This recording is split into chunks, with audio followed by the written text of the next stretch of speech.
The sexual brutality of Genghis Khan transformed an entire continent through calculated horror. In a dimly lit tent, heavy with incense and fear, a young woman's hand trembles beneath silk sheets. The most powerful man in history lies beside her, eyes closed in satisfaction. She's one of thousands, but tonight she'll be the last. Her fingers find the cold metal hidden beneath her pillow. The storm outside masks her shallow breathing. This Tangut princess, whose family burned alive 3 years ago, has waited for this moment through countless degrading nights. The blade catches candle light as she raises it. In seconds, the great conqueror who claimed 7,000 women will discover that conquest has consequences. The man who built an empire on systematic assault is about to face justice from his final victim. History will call it legend, but the screams that pierce the night are real enough. You might wonder, how did one man's personal trauma transform into history's most extensive campaign of sexual violence? Why did a single kidnapping create a system that left 16 million genetic descendants across 2 continents? To find the answer, we have to rewind 25 years to a kidnapping that changed the course of human history. Because what started with one woman's abduction would end with a hidden blade and an empire built on suffering. The screams from Bort's tent carried across the steppes for 8 months straight. In 1184, Genghis Khan was still Temujin, just another tribal leader trying to survive the brutal politics of the Mongolian steppes. He'd married Bort when they were teenagers, a political alliance that promised stability.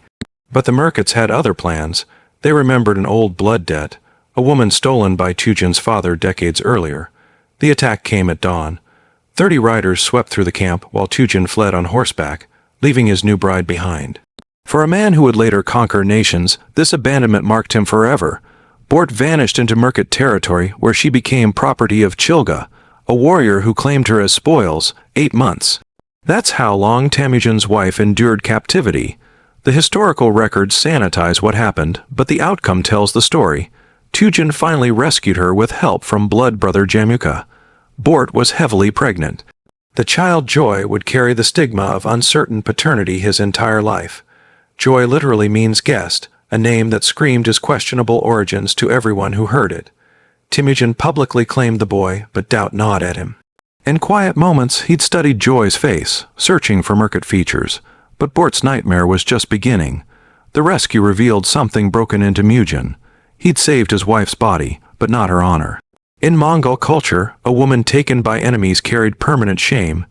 Every sideways glance at Ju reminded him of those 8 months of sounds he could only imagine.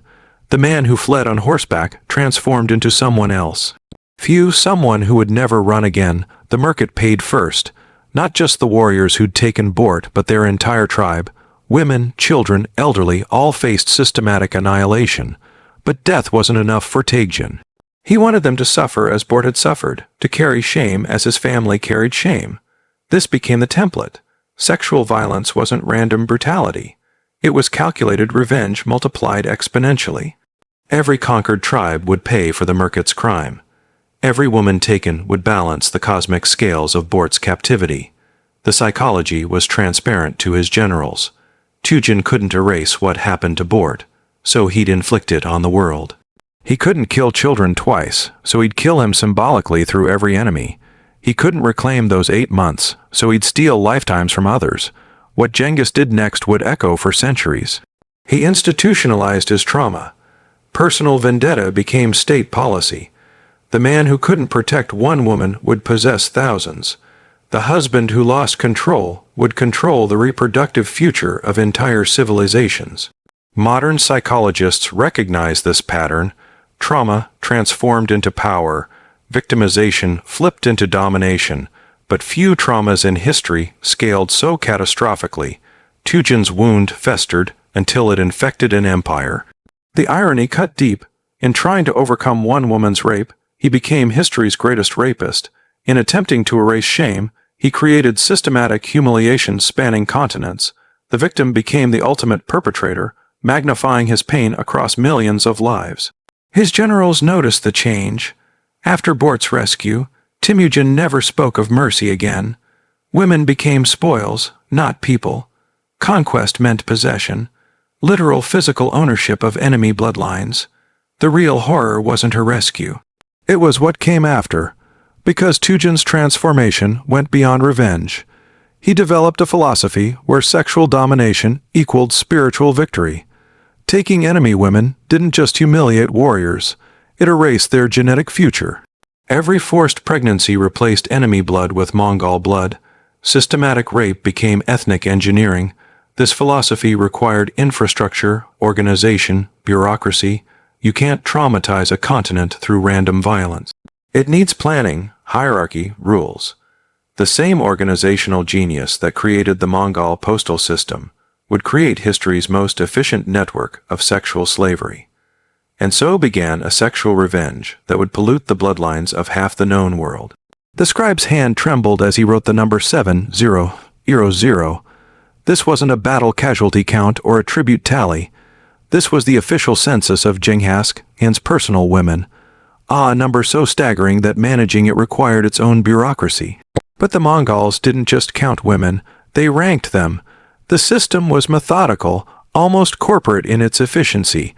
After each conquest, appointed officials would evaluate captured women using a 100-point scale. Beauty, age, virginity, noble birth, age, each factor carried mathematical weight. A virgin princess might score 95, a merchant's widow perhaps 60. The evaluations happened in open courtyards where women stood naked while officials circled with their ledgers. One survivor's account describes the sound of styluses scratching on wood, reducing human beings to numerical values. The officials worked quickly, thousands to process, quotas to meet. Scores above 90 went directly to the Kachin. The 80s became gifts for generals who distinguished themselves in battle. 70s were distributed among officers. 60s went to common soldiers as reward for service. It was a sexual economy where women literally became currency. But the scoring system had a darker purpose.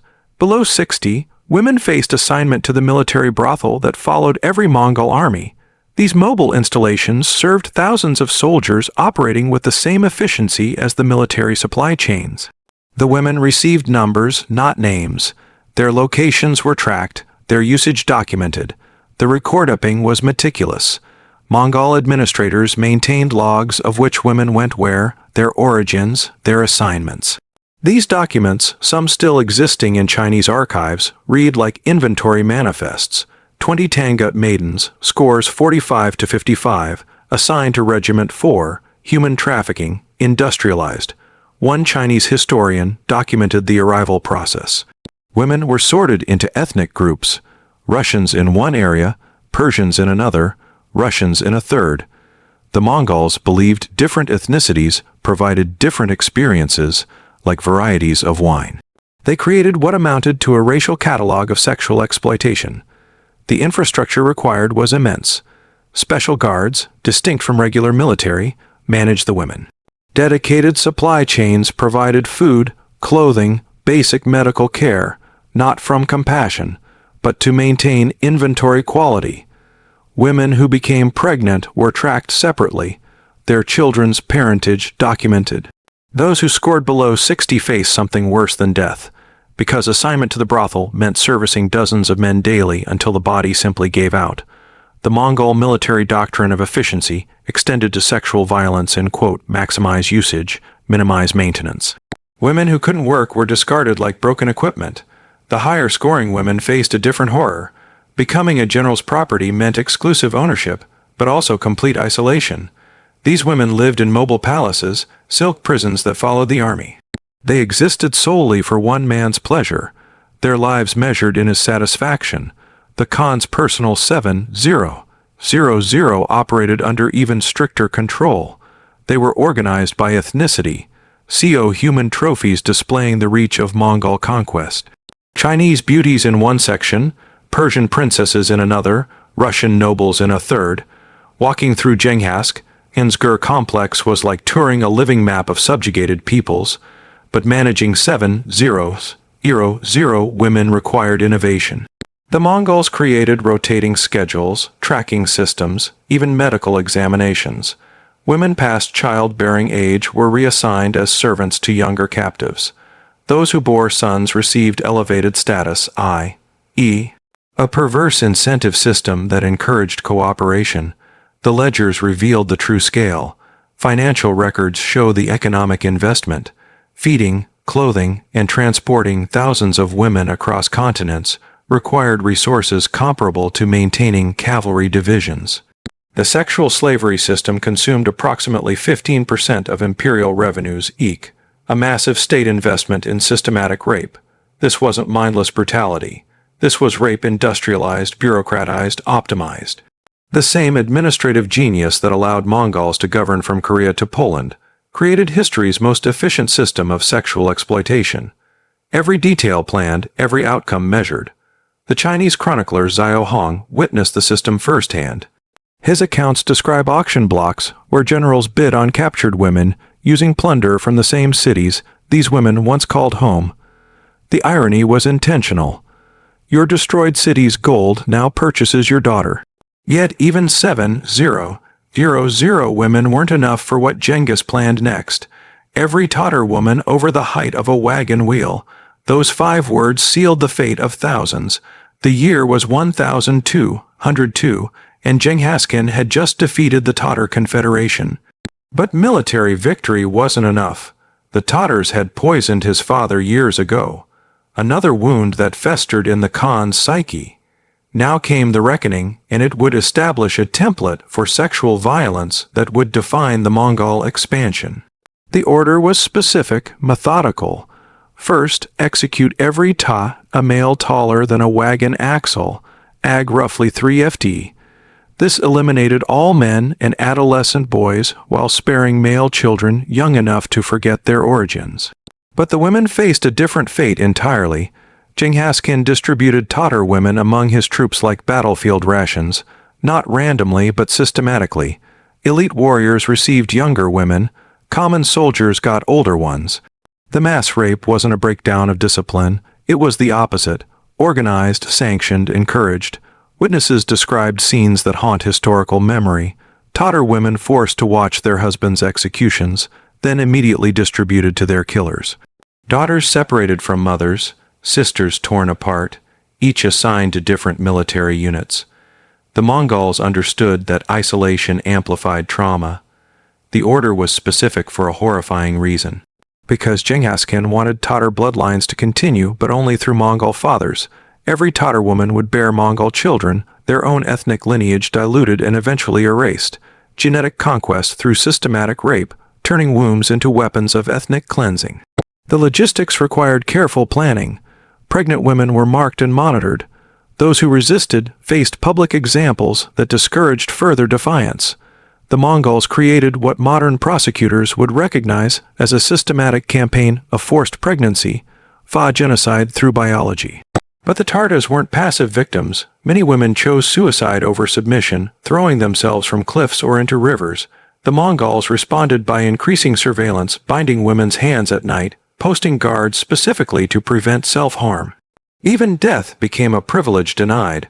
One Tatar survivor's account, preserved in Chinese records, describes the sounds of that first night. Thousands of women's voices rising in grief, pain, and rage. The Mongol camp stretched for miles, and from every corner came evidence of the systematic assault. By dawn, an entire culture had been violated. What happened in those tents changed warfare forever. Previous conquerors killed or enslaved. The Mongols innovated something worse: biological absorption. They didn't want to eliminate enemies, but to digest them, transform them, make them genetically Mongol while erasing their original identity. The Tatar campaign established procedures followed throughout the expansion. Local women would be gathered, evaluated, distributed. Resistance meant public rape followed by execution, demonstrations that broke collective will. Compliance meant survival, but survival as breeding stock for conquerors. The Mongols documented their efficiency. Military records note the number of women distributed after each battle, like ammunition expenditure. One general boasted of receiving 40 Tatar virgins as his share, a detail recorded without shame in official histories. The psychological warfare was deliberate. Mongol soldiers would taunt Tatar women about their murdered families while assaulting them. They would force women to say Mongol phrases to praise Genghis Khan, to thank their rapists. Physical domination wasn't enough. They wanted spiritual submission. But the Tatars were just the prototype, because Genghis Khan was perfecting a system. Each campaign refined the process. The Mongols learned optimal ratios of women to soldiers, best practices for preventing suicide, most efficient distribution methods. They turned sexual violence into military science. The long-term impact was exactly as intended. Within a generation, distinct Tatar identity vanished. The children of rape were raised as Mongols taught to revere Genghis Khan, trained to continue the conquest. Tatar women watched their own children become their culture's destroyers. Modern DNA analysis confirms the historical accounts.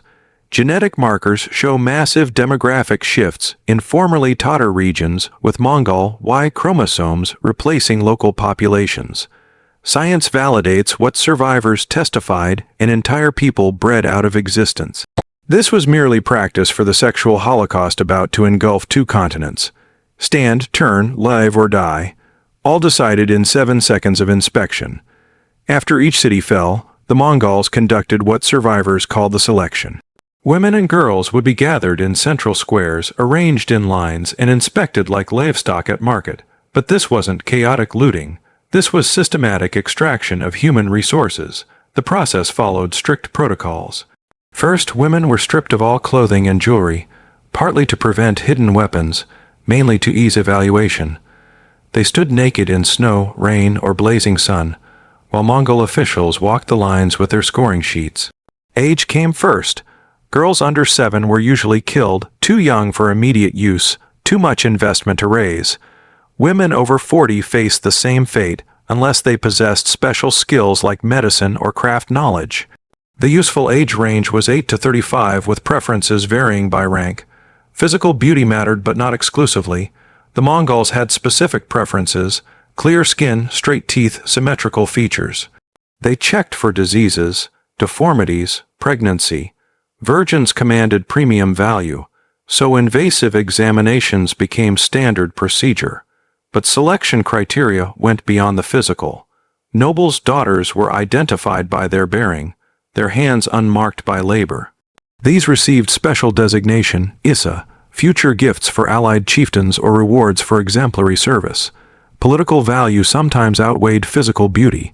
Being selected was no salvation. Because selection meant entering the Mongol sexual economy, Heis, goring women faced individual ownership, rest, becoming property of specific warriors. Lower scores meant collective ownership, Epa, assignment to military brothel. Either path led through systematic rape to potential pregnancy, cultural erasure, and early death. The selection process itself was designed to break spirits.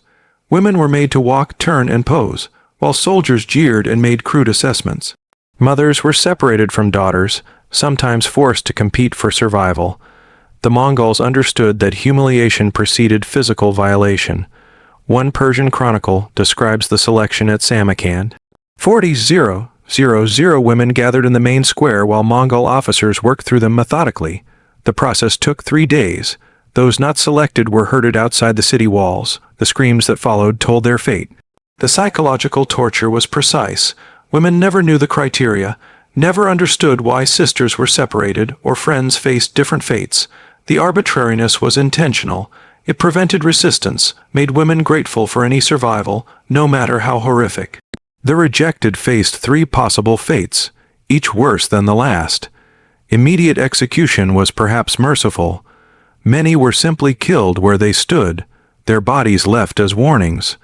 Others were given to the lowest-ranking soldiers for unlimited use until death. The third group faced assignment to comfort stations following the baggage trains, but the selected faced their own hierarchical hell.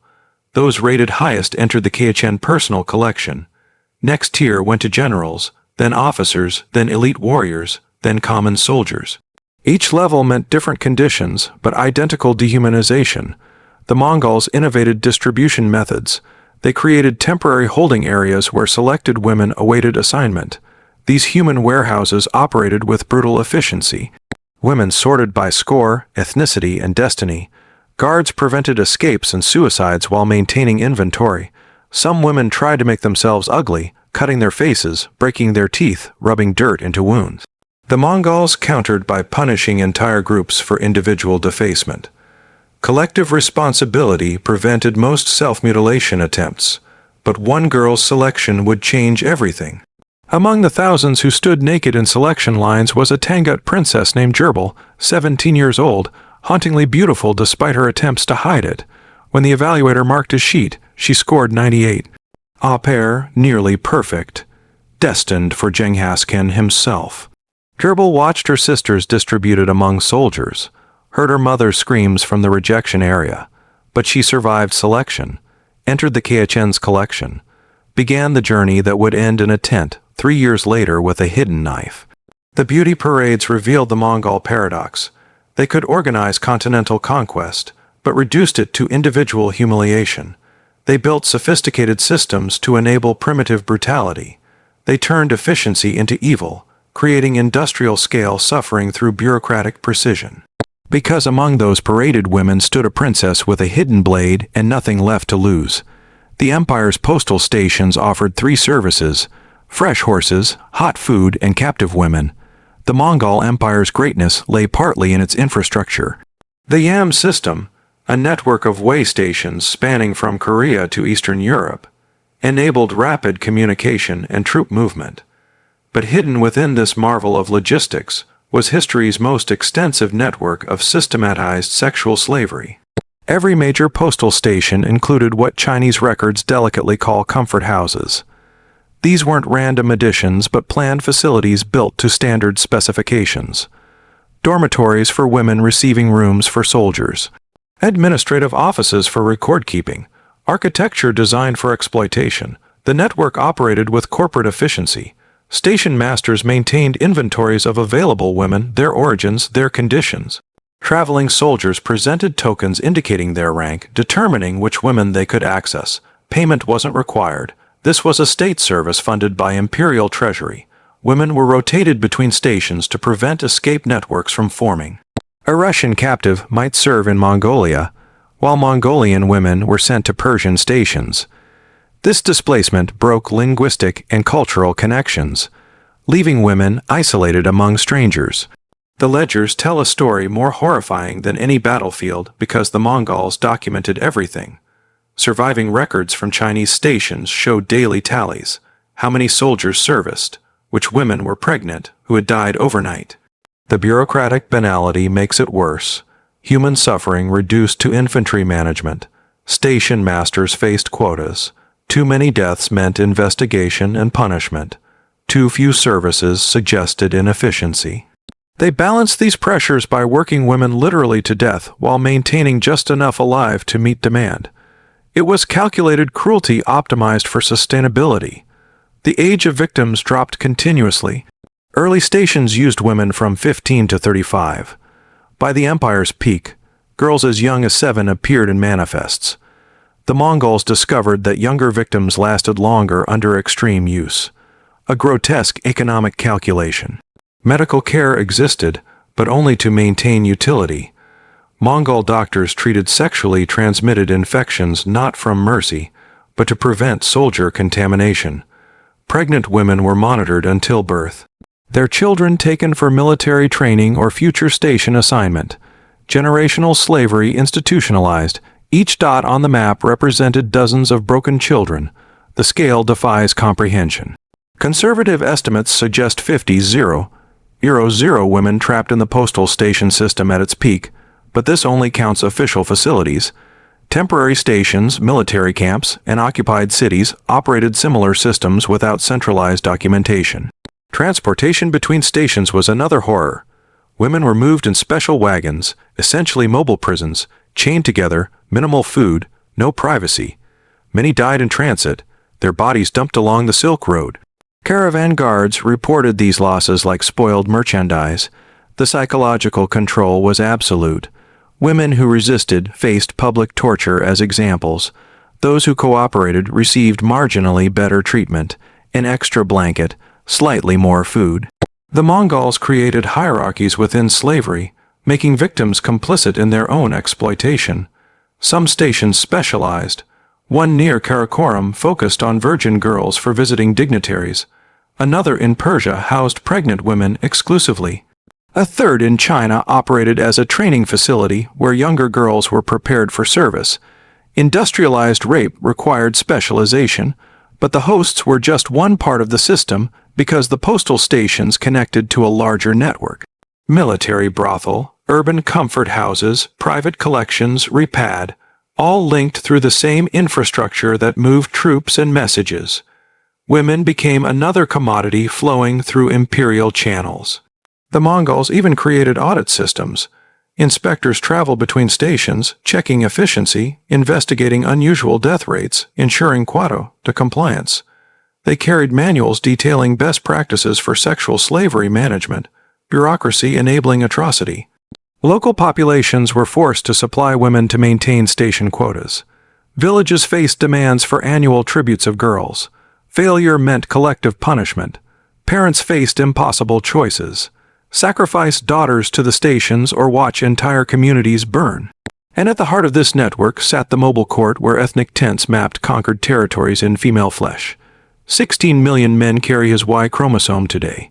But here's how that biological conquest actually worked. Modern genetic science has confirmed what medieval chroniclers claimed. Genghis Khan and his direct male descendants left an unprecedented genetic footprint across Asia. But this wasn't accidental proliferation. It was biological warfare conducted through systematic rape. The Mongol leadership understood heredity centuries before genetic science. They observed that children resembled parents, that traits passed through bloodlines. This primitive understanding became weaponized policy. Replace enemy genetics with Mongol seed. The mathematics were simple and horrifying. One Mongol soldier could impregnate dozens of women yearly. Multiply by hundreds of thousands of soldiers over decades of conquest. Add the exclusive access of nobility to thousands of women. The result, demographic transformation on a continental scale. But forced pregnancy went beyond numbers. The Mongols targeted specific populations for genetic erasure. Noble bloodlines faced particular attention. Noble snot.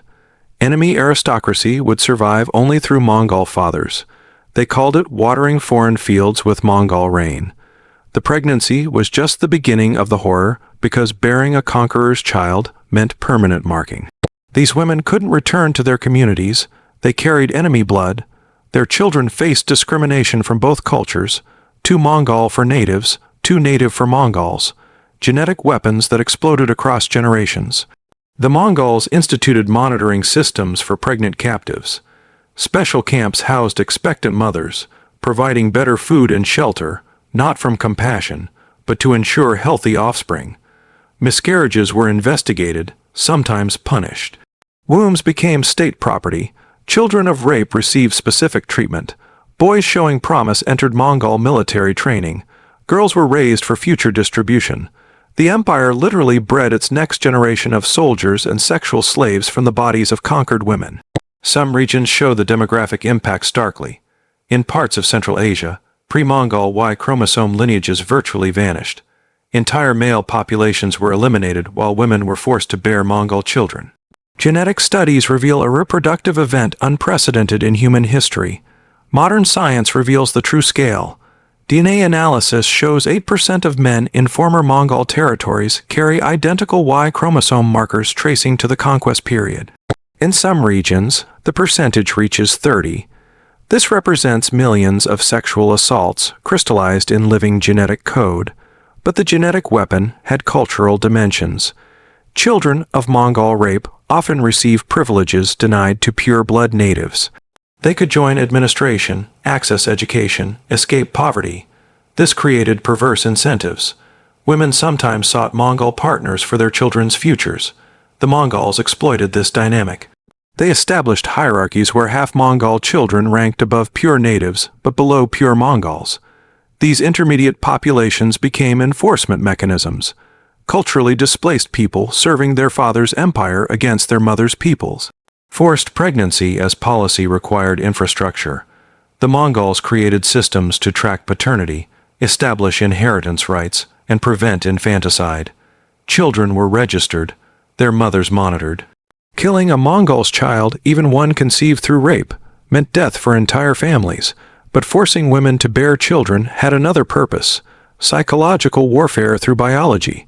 Every Mongol child born to conquered women reminded communities of their defeat. These living symbols of violation walked among them, speaking their language with conqueror's blood. Trauma, hereditary and inescapable. The Mongols even regulated lactation. Conquered women who bore children were forced to nurse them, creating biological bonds with their rapists' offspring. Those who refused faced torture. The empire weaponized maternal instinct against its victims. Some women found terrible solutions: secret herbal abortions, infanticide disguised as accidents, suicides that took unborn children with them. The Mongols responded with collective punishments. Entire communities suffered for individual resistance. The genetic conquest succeeded beyond imagination. Today, from Korea to Eastern Europe, millions carry proof of historical atrocity in their cells.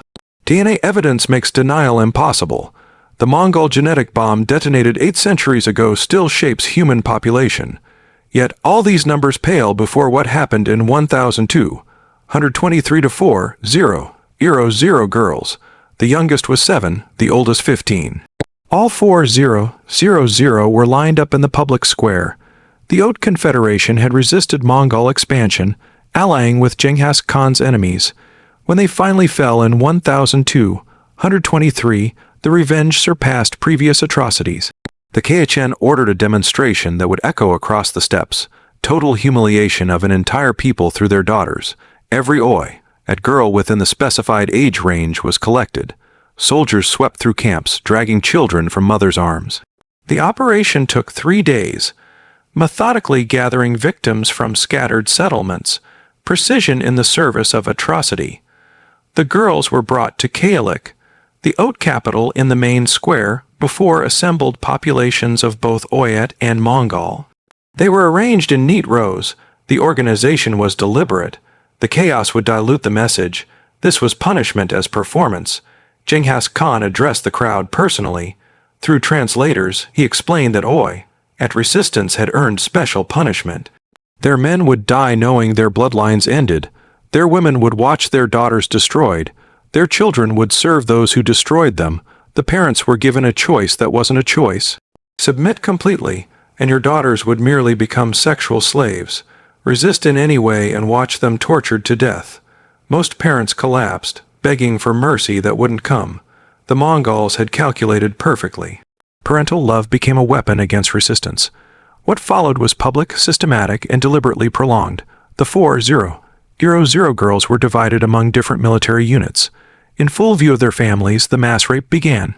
The Mongols had erected platforms to ensure visibility. No one could look away. The logistics alone revealed the planning. Feeding and managing 4,000 victims required infrastructure. The Mongols had prepared holding areas, guard rotations, even medical teams. This wasn't spontaneous brutality, but orchestrated terror requiring weeks of preparation. Contemporary accounts describe parents trying to reach their children being cut down. Others were forced to watch at sword point. The sounds, thousands of young voices in pain, carried for miles. Mongol soldiers rotated in shifts, maintaining the assault for days. What happened next broke something fundamental in human witnesses. Because the atrocity's purpose wasn't just physical violation, but spiritual annihilation, the Mongols made parents complicit. Watch your daughter's torture or cause her death. They transformed love into a tool of destruction, making protection impossible. 2 girls died during the public assault. Their bodies were displayed as warnings while the atrocity continued around them. The Mongols presented this as mercy. Only 2 deaths among 4,000 showed their restraint. Survival became another form of torture. After the public demonstration, the girls were distributed according to standard practice, but they carried special designation, Oti rebels' daughters. This marked them for particularly harsh treatment throughout the empire. Their origin became a curse following them to death. Many were assigned to the lowest military units, particularly the foreign auxiliaries. The Mongols enjoyed the irony. Why rat girls serving soldiers from other conquered peoples?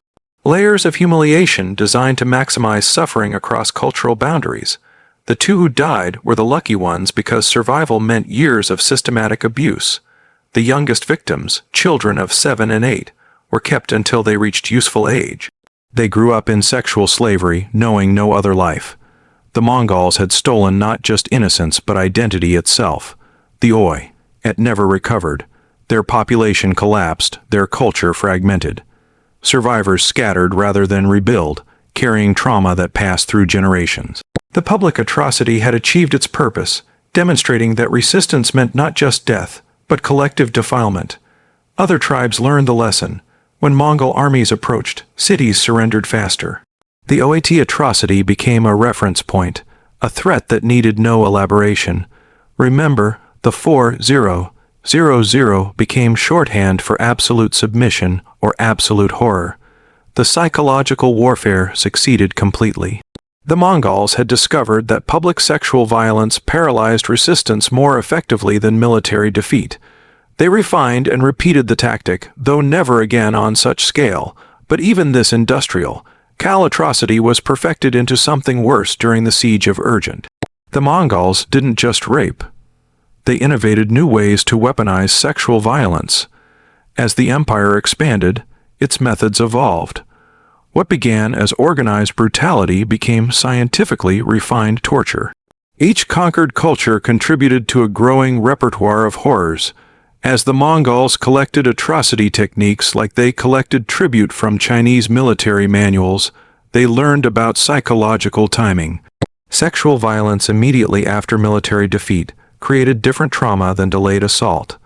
They experimented with intervals, sometimes attacking women immediately, sometimes waiting days while fear built terror as precise science. Persian practices introduced chemical elements. The Mongols learned about substances that increased pain, prevented healing, or caused specific bodily reactions. They incorporated these into their systematic assaults, turning ancient medicine into modern torture. The red-hot iron bars were just the beginning because the Mongols discovered that physical trauma alone had limitations. Bodies could adjust, minds could dissociate. So they added layers, forcing family members to participate, making victims choose between impossible options, creating hierarchies where victims hurt each other for marginal benefits. They pioneered sensory assault.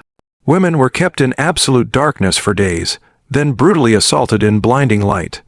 Others endured constant noise, not screams of other victims, Mongol war chants, the sounds of loved ones being tortured. They attacked every sense to prevent psychological escape.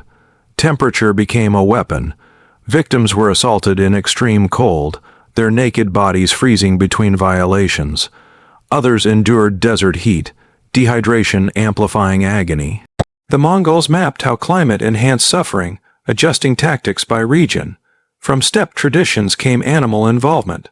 War horses were trained for specific cruelties. Dogs were used to terrorize and control.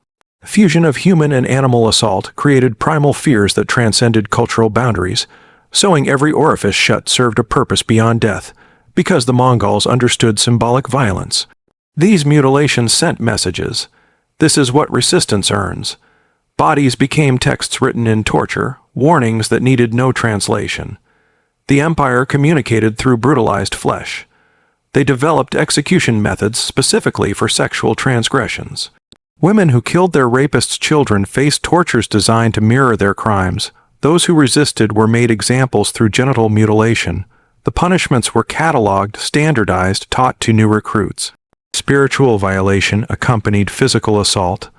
The Mongols forced victims to blaspheme during rape, to curse their gods and praise Genghis Khan. They conducted assaults in temples and sacred spaces. They understood that breaking faith multiplied trauma exponentially. The documentation system evolved too. Later, Mongol records included detailed descriptions of successful techniques, optimal sequences, victim responses. They created torture manuals that read like technical specifications. Brutality became bureaucratized knowledge. But the psychological torture surpassed the physical, forcing fathers to choose which daughter would be raped first, making mothers select which child lived or died, creating situations where mercy became cruelty, where every choice led to horror. The Mongols had mastered the architecture of impossible decisions. They invented delayed consequences. Women were told their compliance would save their families, only to watch loved ones killed anyway. Others were promised freedom after specific periods, hopes raised and crushed repeatedly. Trust became another weapon to break. The use of children as tools reached new depths. Young sons were forced to watch their mothers' violations, then made to serve the perpetrators. Daughters were used to control mothers, mothers to control daughters. Family bonds became chains of mutual torture. They even systematized healing, not for mercy, but to enable repeated assault. Mongol doctors developed treatments to keep victims alive longer, to heal them just enough for continued use. Medical knowledge perverted into extended suffering. Which brings us to the concubine who would end it all, a Tangut princess who lost everything. She was 16 when they burned her city. She was 19 when she decided to kill a god. Princess Gurbel of the Tangut kingdom watched from the palace walls as Mongol armies surrounded Yinhuan. Her father, Emperor Xianzong, had allied with Genghis Khan's enemies, a fatal mistake. The siege lasted 6 months. By the end, she had witnessed the death of everything she loved. The Mongols breached the walls in spring 1227. Gurbel saw her brothers executed in the courtyard, their heads mounted on spears. Her mother threw herself from the highest tower rather than face capture, but Gurbel was caught trying to follow, dragged back from the edge by Mongol hands. In the selection that followed, her royal blood and extraordinary beauty marked her for the Khen himself. She scored 98 on their terrible scale, nearly perfect. The evaluator noted her defiant eyes as a flaw, unknowing that this defiance would end an empire. The journey to Genghis Khan's mobile court took weeks. Gurbel traveled in a special wagon with other high V-value captives. She memorized faces, knowing most would disappear into the vast suffering machine of the Mongol system. She survived by focusing on one thought, revenge. Each night in his bed strengthened her resolve, because proximity to power revealed vulnerability. The great Khen, terror of the world, was an aging man with failing health. He wheezed in his sleep, struggled with old wounds. The monster, who had destroyed millions, was mortal flesh that could bleed. Gurbel played her role perfectly, submissive but not broken, beautiful but not seductive. She learned basic Mongolian, enough to understand orders but not enough to seem threatening. She became furniture in his tent, present but unnoticed during strategic discussions. From other concubines, she learned the rhythms of court life, when guards changed shifts, which nights the Khen drank heavily, how thoroughly women were searched, and where searches were cursory. Information gathered like drops of water eventually forming a flood. The dagger came from an unexpected source. An older concubine, a Jin princess who'd served 15 years, passed it during bathing. No words exchanged, just a moment of eye contact that said everything. The blade was thin, designed for concealment, sharp enough for one precise strike. The dagger had been her mother's until the Mongols came. This was a lie, Gurbel told herself for strength. The blade was Mongol-made, stolen from a careless guard, but imagining her mother's hand on the hilt gave her courage. She practiced the motion in darkness, building muscle memory for one perfect movement. Weeks passed, the Khan's health deteriorated. The Tangut campaign had exhausted him. He spent more nights in his tent, calling for different women to distract from mortality. Gurbel waited, knowing she'd have one chance. The moment came during a thunderstorm. The Khen had drunk fermented maize milk, celebrating some minor victory. He called for Gurbel specifically. She'd caught his eye that morning. The storm would mask sounds. Guards would be distracted by weather. Perfect. She hid the blade in her hair, woven into an ornate style that discouraged searching. Her hands trembled as servants prepared her, but they mistook it for fear. Every step toward his tent felt like walking through deep water. She knew she'd die, but first she would balance the scales, not for the millions he'd violated. No single death could answer that, but for her mother leaping from the tower, for her brothers' heads on spears, for 3 years of degradation. For one moment the violator would know violation. The tent was dim, heavy with incense. The Khen lay on silk cushions already half drunk. He gestured for her to approach, eyes glazed with wine and age. She moved carefully, each motion practiced. The storm crescendoed outside. As she lowered herself beside him, her hand found the blade. His eyes were closing, confident in absolute power. She thought of her city burning, of girls lined up for selection, of everything stolen. The blade came free from her hair. For the Tangut, she whispered in perfect Mongolian. On that final night, as Keichen reached for her, she reached for something else entirely. 8 centuries later, women still cover themselves in regions the Mongols conquered. Here's why. The Mongol sexual terror didn't end with military withdrawal. It carved permanent scars into conquered cultures, reshaping everything from architecture to marriage customs. Societies rebuilt themselves around preventing another Mongol-style catastrophe. In Central Asia, families began practicing extreme purdah. Floss women hidden not just from strangers, but from extended family. The logic was traumatic but clear. If conquerors came again, hidden women might escape notice. Invisibility became survival strategy, passed through generations until original reasons were forgotten. Architecture evolved to protect women. Houses sprouted hidden rooms, escape tunnels, false walls. Cities designed new layouts with women's quarters at centers, surrounded by defensive layers. The Mongol terror literally reshaped urban planning across continents. Marriage ages dropped precipitously. Families reasoned that married women might receive protection from husbands' families. Girls were wed as young as possible, childhood ending at first menstruation. The Mongols had made youth a vulnerability requiring immediate protection. The population numbers tell only part of the story, because beyond demographics lay psychological devastation. Entire regions developed collective trauma symptoms. Folktales emerged warning young women about stranger danger. Lullabies incorporated escape instructions. Children absorbed fear through bedtime stories. The Mongols had militarized sexuality so effectively that conquered peoples responded with equal extremity. Some cultures developed honor-killing traditions, asp, better death than dishonor. Others created elaborate virginity verification systems. Sexual purity became fortress against historical repetition. Language itself changed. Words for rape, pregnancy, and violence evolved or disappeared.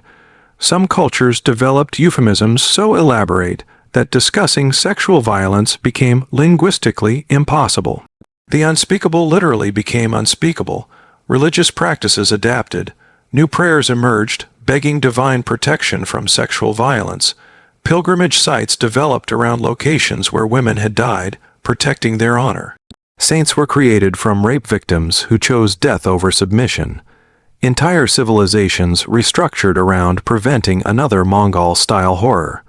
Gender segregation intensified beyond recognition. Public spaces became male-exclusive. Women's movement required elaborate preparations. Mixed gatherings vanished from social life. The Mongols had made gender interaction synonymous with danger. Economic systems warped around protective strategies. Dowry inflation reflected families' desperation to secure protective marriages. Women's inheritance rights vanished. Property ownership might attract violent attention. Financial invisibility became another survival mechanism. Military doctrine in affected regions permanently changed. Armies developed specific protocols for protecting civilian women during conflicts. City defenses included designated hiding places for females. The Mongol lesson was clear. Military defeat meant systematic rape, but protection came with imprisonment. Women lost freedoms in exchange for safety from largely historical threats. Societies traumatized by Mongol violence restricted their own women for centuries. The cure became its own disease, but the ultimate irony was about to unfold in Khan's own tent. Because while millions suffered under his sexual tyranny, Genghis Khan himself would fall to a woman's blade. The man who had weaponized sexuality would die from it. The violator would meet justice from his final victim. Modern DNA evidence provides the epilogue. Those 16 million descendants carry proof of historical horror in every cell. Each genetic marker represents countless rapes, forced pregnancies, destroyed families. Science has quantified atrocity. The Mongol sexual terror remains history's most systematic campaign of rape. No conquest before or since matched its scope, organization, or lasting impact. It transformed not just populations, but possibilities, showing humanity depths of organized evil previously unimagined. Because on a storm night in 1227, all that systematic sexual terror was about to meet poetic justice in the form of one woman's hidden blade. Thunder masks the sound as steel parts flesh. Princess Gurbel's blade finds its mark with practiced precision. The man who had terrorized continents gasps, not in pleasure as expected, but in shock. Blood spreads across silk sheets, black in the candlelight. The most powerful man in history clutches at his groin, finding only wetness where manhood once was. She doesn't flee immediately. For 3 heartbeats, she watches his eyes transition from confusion to understanding to terror. The Keichen who had violated thousands experiences violation. The mouth that ordered systematic rape opens in a soundless scream. Every woman you destroyed, Gurbel whispers, her Mongolian perfect now. Every daughter stolen, every mother broken. They send their regards through me. Genghis Khan reaches for her with bloody hands, but she's already moving. The storm provides cover as she slips through the tent's entrance. Guards huddle against rain, not yet aware their god-king bleeds out on silk cushions. Gurbel runs through the camp, past the ethnic tents, mapping conquered territories in female flesh. Chinese girls peer through fabric gaps. Persian women clutch their children. Russian nobles sit in golden chains. They see her blood-stained clothes and understand. Some bow, others weep. All remain silent. The river churns below the cliff, swollen with storm water. Gurbel doesn't hesitate. She has fulfilled her purpose. The only goal that kept her alive through 3 years of degradation. Behind her, shouts rise as guards discover their dying lord. She speaks her final words to the storm. For Tangut, for all of them, for my mother. The water is ice and impact. The current takes her instantly, carrying her body miles downstream. Mongol search parties will find her corpse days later. But by then the damage is done. The great Keichen is dead, his empire beginning its slow fracture. Inside the tent, Genghis Khan dies as he lived, surrounded by evidence of his atrocities. His final view includes the silk partitions dividing his women by ethnicity. The man who built an empire on systematic rape dies, castrated by one of his victims. His generals find him at dawn. The scene is unmistakable, but they create fiction. Official records will claim illness, a hunting accident, various noble deaths. They cannot admit that the world's greatest conqueror was killed by a teenage girl he'd enslaved. They burn Gurbel's body without ceremony, denying her even a name in records. But stories spread through the women's tents, across the postal stations, into the military brothel. The princess who killed the monster becomes legend whispered in darkness. The Mongol Empire continues for generations, but something fundamental breaks that night. The systematic sexual violence continues but loses its absolute certainty. If the Khan himself could die to a woman's blade, no one is invulnerable. Fear, that essential tool of control, now cuts both directions. Genghis Khan's death ended one man's reign of sexual terror, but the scars endure 8 centuries later. Those 16 million living descendants carry genetic proof of history's most systematic campaign of rape. Each Y chromosome marker represents destroyed families, traumatized peoples, cultures reshaped by violence. The infrastructure of sexual slavery outlasted its creator. Postal stations continued their triple services. Military brothel followed armies for decades. The bureaucracy of rape functioned with institutional momentum, a machine too vast to stop immediately. But Princess Gurbel's blade did more than kill a tyrant. It proved that even absolute power has vulnerabilities, that systematic violence creates its own destruction. Every violated woman was a potential assassin. Every brutalized girl might hide a blade. The Mongol sexual terror remains history's darkest chapter in organized cruelty. It showed how personal trauma can metastasize into continental horror, how one man's wound can scar humanity itself. From Bort's kidnapping to Gurbel's revenge, the cycle of violence consumed millions. Today, in regions once ruled by Mongols, the behavioral echoes persist. Architecture designed for hiding, cultures built around female protection, genetic markers mapping historical atrocity. One man's systematic campaign of sexual violence literally rewrote the human genome. The tent is quiet now. The storm has passed, but thunder still echoes.